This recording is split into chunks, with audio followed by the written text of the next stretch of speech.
In this world, you're gonna have people hating on you, wanting to see you fail. But you can't let that stop you from achieving your dreams, young. Keep moving on, and you'll get there. I'm gonna make it. I know that you can take it. What I've been seeing is I've been traveling all across the country.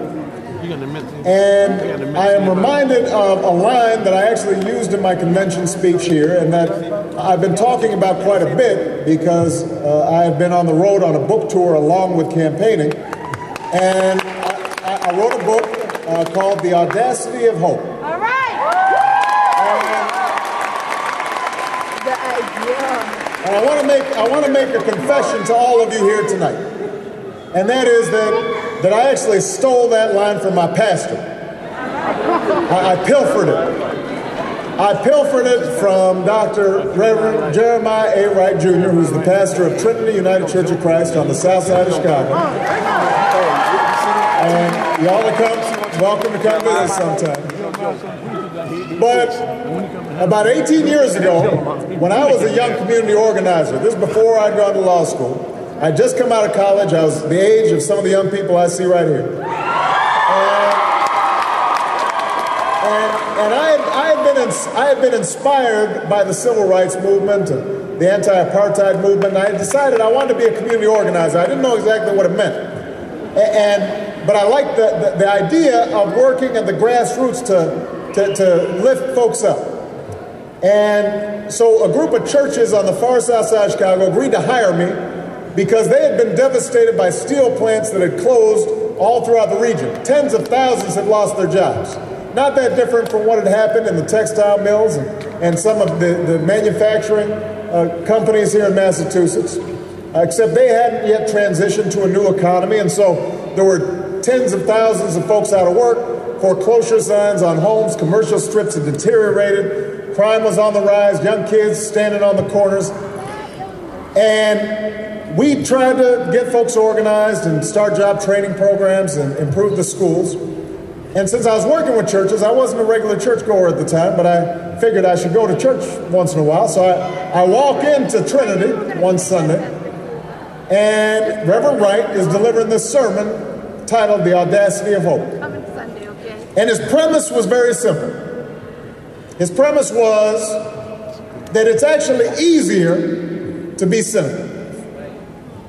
It's actually easier to assume that the world as it is how it must be. You open up the newspapers, you watch television, you walk down the streets, and what do you see? You see conflict and violence and strife and war and poverty and inequality and injustice. And the temptation is to take refuge in cynicism and say, I can't do anything about that.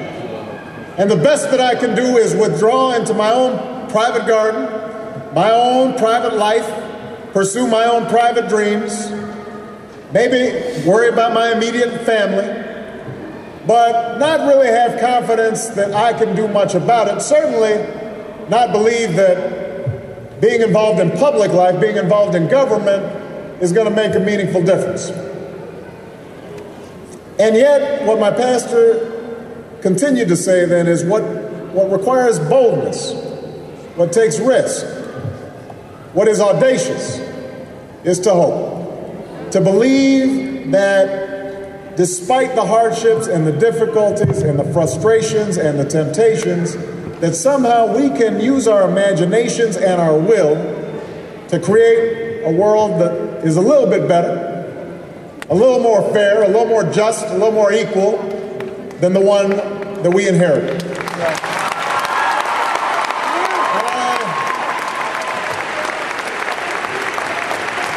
And I love that idea.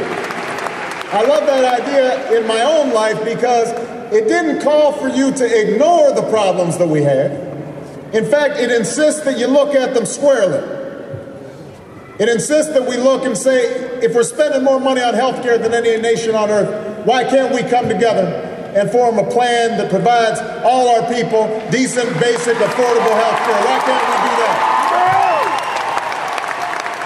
And it insists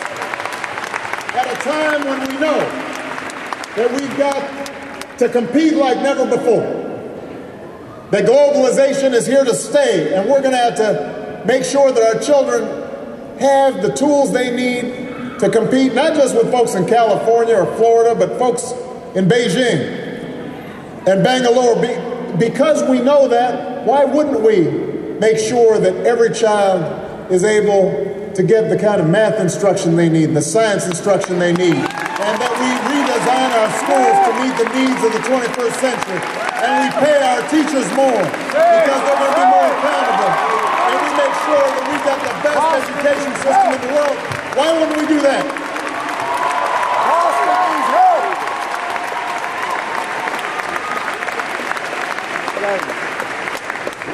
And we would take a look at the fact that we need an energy policy, because it doesn't make sense for us to send $800 million a day to some of the most hostile nations on earth, funding both sides of the war on terrorism.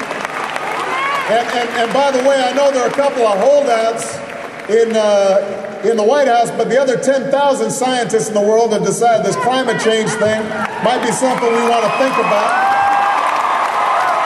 And so why wouldn't we? Why wouldn't we harness our ingenuity?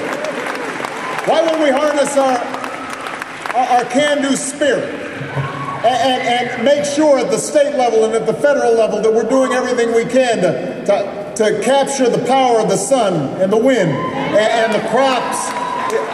Why wouldn't we do that?